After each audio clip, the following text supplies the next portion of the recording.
বিশেষ এই আমলগুলো করে আমাদের একজন সাবস্ক্রাইবারের বাংলাদেশ পুলিশে চাকরি হয়েছে। তিনি পুলিশের চাকরির জন্য কোন কোন আমল করেছিলেন, কিভাবে করেছিলেন, কতদিন করেছিলেন এবং কতবার করেছিলেন, আর আমাদের ভিডিও কতদিন থেকে দেখতেন সে সম্পর্কে আপনারা বিস্তারিতভাবে জানতে পারবেন। ভিডিওটি শেষ পর্যন্ত দেখতে থাকুন। এই ভাই পুলিশের চাকরি পাওয়ার পরে দোয়াগুলোর গল্পটি তিনি আমাদের সঙ্গে ইমেলের মাধ্যমে শেয়ার করেছেন, আর সেটা আমি খালিদ হাসান আপনাদেরকে হুবহু পড়ে শোনাবো ইনশাআল্লাহ। আপনিও চাইলে আপনার বাস্তব জীবনে দোয়াগুলোর গল্পটি আমাদের সঙ্গে শেয়ার করতে পারেন, আমাদের চ্যানেলে প্রচার করা হবে। দোয়াগুলোর গল্প পাঠানোর জন্য আমাদের ইমেল আইডি ব্যবহার করবেন। আমাদের ইমেল আইডি হলো khalidhasan6695@gmail.com। এটা আমরা ডেসক্রিপশনেও লিখে দিচ্ছি। তো চলুন আর কথা না বাড়িয়ে দোয়াগুলোর গল্পটি আমরা শুনে আসি। গল্পের শুরুতে তিনি আমাদেরকে সালাম দিয়েছেন, ভাই আসসালামু আলাইকুম, আমি মোহাম্মদ আকাশ হোসেন। ওয়ালাইকুম আসসালাম রহমতুল্লাহ।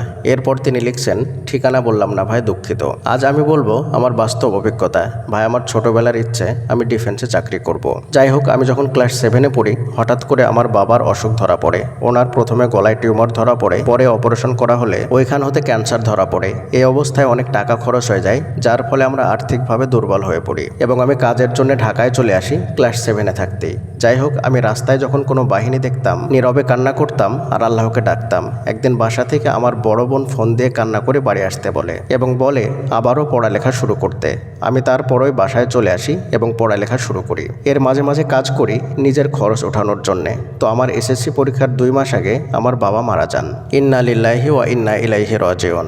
এরপর ভালোভাবে পরীক্ষা দেই এবং মাঠ করতে শুরু করি। সেনাবাহিনী, নৌবাহিনী, বিমান বাহিনী এবং পুলিশেরও 2টা মাঠ করি, কিন্তু সব জায়গা হতেই বাদ পড়ি। এদিকে মাকে নিয়ে চলা অনেক কষ্ট হয়ে যাচ্ছে, পরিবারে উপার্জন করার মতো আর কেউ নেই। এই সময় ভাই আপনার কত শত ভিডিও দেখতাম, গল্প শুনতাম এবং আল্লাহকে ডাকতাম। তো একদিন আমি আপনার ভিডিওতে দেখলাম তাহাজ্জুদ, দরুদ শরীফ এবং ইস্তিগফারের ফজিলতের ব্যাপারে। এরপর হতে আমি নিয়মিত আমল করতে লাগলাম, বিশেষ করে তাহাজ্জুদ প্রতিদিন পড়তে লাগলাম আর আল্লাহর কাছে নিজের সমস্ত গুনাহ স্বীকার করে বাচ্চা মানুষের মতো কান্না করে চাইতাম। এর মধ্যে আমি আমার এইচএসসি পরীক্ষা শেষ করে ফেললাম।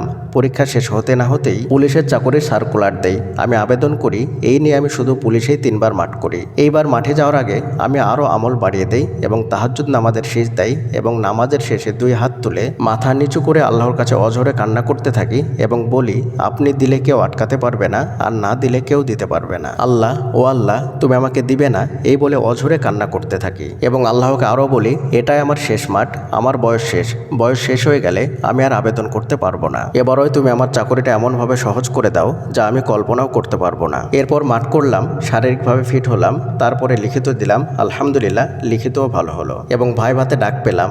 ভাইবা রুমে ঢোকার আগে আল্লাহকে বললাম, আল্লাহ, ভাইবা আমার জন্য সহজ করে দাও। আলহামদুলিল্লাহ, ভাইবা আমার জন্য সহজও হয়ে গেল। এরপরে আমি অনবরত দরুদ পড়তে লাগলাম আর আল্লাহকে বললাম, আপনি আমাকে যতটুকু করার তৌফিক দিয়েছেন আমি করেছি, এখন বাকিটুকু আল্লাহ আপনি যা চাইবেন তাই হবে। আমি দরুদ পড়া বন্ধ করিনি। ইতিমধ্যে আমাদের জেলার এসপি স্যার বলল, তোমরা সবাই নিচে চলে আসো। আমি নিচে গেলাম। ওইখানে যাদের চাকরি হয়েছে তাদের নাম ধরে ডাকতে লাগলো। আলহামদুলিল্লাহ, 5 নম্বরে আমার নাম ডাকলো। ভাই আমি এখন ঢাকা মিরপুরে আছি। আমি নোয়াখালী ট্রেনিং করেছি। আমি বলতে চাই, যদি কেউ অসম্ভবকে সম্ভব করতে চাই সে যেন তাহাজ্জুদ, ইস্তিগফার এবং দরুদ শরীফের আমল করে। তো ভাই আমার জন্য দোয়া করবেন। আপনার জন্য দোয়া রইল। আসসালামু আলাইকুম। ওয়ালাইকুম আসসালাম ও রহমতুল্লাহ। প্রিয় ভাই, প্রিয়দিনী ভাই এবং বোনেরা, আশা করেন ইনশাআল্লাহ দোয়াগুলোর গল্পটি আপনারা শেষ পর্যন্ত শুনলেন। এই ভাই তার দোয়াটি কবুল করার জন্য যে আমলগুলো করেছিলেন সেগুলো তিনি শেষের দিকে বলে দিয়েছেন। তিনি অনেক সুন্দর একটা কথা বলেছেন শেষের দিকে, অসম্ভব কাজকে কেউ যদি সম্ভব করতে চায় তাহলে সে যেন দরুদ শরীফ, ইস্তিগফার এবং তাহাজ্জুদের আমল করে। সুবহানাল্লাহ। এই আমলের বিষয়ে এর আগে আমরা আপনাদেরকে বারবার বলেছি বিভিন্ন ভিডিওর মাধ্যমে। আপনারা একটা বিষয় খেয়াল করলে বুঝতে পারবেন, আমাদের যত দোয়া কবুলের গল্প আছে তার বেশিরভাগ দোয়া কবুলের গল্পের মধ্যেই কিন্তু এই আমলগুলো আপনারা পাবেন। আপনারা দেখবেন বেশিরভাগ দোয়াগুলোই কিন্তু এই আমলের মাধ্যমে কবুল হয়েছে।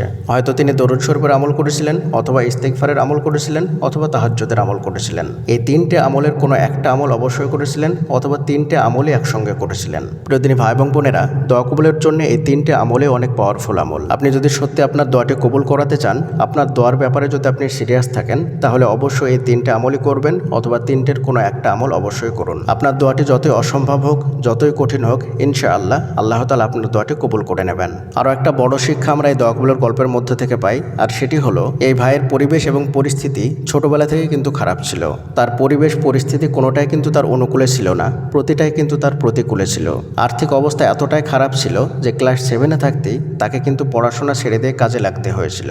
তারপরেও কিন্তু সে হাল ছাড়েনি, সবসময় কিন্তু আল্লাহ তাআলাকে ডেকেছেন এবং তিনি যেটা চাইতেন সেটার উপরে অটল ছিলেন। পরিস্থিতি যতই খারাপ থাকুক তিনি কিন্তু কখনোই হাল ছাড়েননি এবং আল্লাহ তাআলার উপর থেকে ভরসা ছাড়েননি, দোয়া করা ছাড়েননি। এটা আমাদেরকে বড় একটা শিক্ষা দেয়। আপনার যেটা প্রয়োজন, আপনি যেটা চাইছেন, আপনি দেখতে পাচ্ছেন আপনার পরিস্থিতি পরিবেশ কোনোটাই কিন্তু আপনার অনুকূলে নেই। আপনার পরিবেশ পরিস্থিতি দেখে আপনার মনে হচ্ছে সেটা পাওয়া কখনোই সম্ভব নয়। তারপরেও কিন্তু হাল ছাড়লে চলবে না। আপনার যেটা প্রয়োজন সেটার উপরে অটল থাকুন, আল্লাহর প্রতি ভরসা রাখুন এবং আল্লাহ তাআলাকে ডাকুন। পরিবেশ পরিস্থিতির দিকে তাকালে চলবে না, আল্লাহ তাআলার প্রতি ভরসা রাখুন। আল্লাহ তাআলার কাছে কোনো কিছু অসম্ভব নয়। আপনি যদি সঠিকভাবে চাইতে পারেন এবং আল্লাহ তাআলার প্রতি ভরসা রাখেন, তাহলে ইনশাআল্লাহ আল্লাহ তাআলা আপনাকে সেটাই দিবেন যেটা আপনার প্রয়োজন। এই ভাই কিন্তু কখনোই হাল ছাড়েননি। প্রতিটা মুহূর্তে তিনি আল্লাহ তাআলার প্রতি ভরসা রেখেছেন এবং দোয়া করে গেছেন। যতক্ষণ না ফাইনালি তিনি চাকরিটা পেয়েছেন, ততক্ষণ পর্যন্ত তিনি সর্বদাই দরুদ শরীফ পাঠ করেছেন, আল্লাহ তাআলার প্রতি ভরসা করেছেন এবং প্রতিদিন তাহাজ্জুদের সালাত পড়েছেন, যেটা অনেকে অলসতা করে পড়েন না।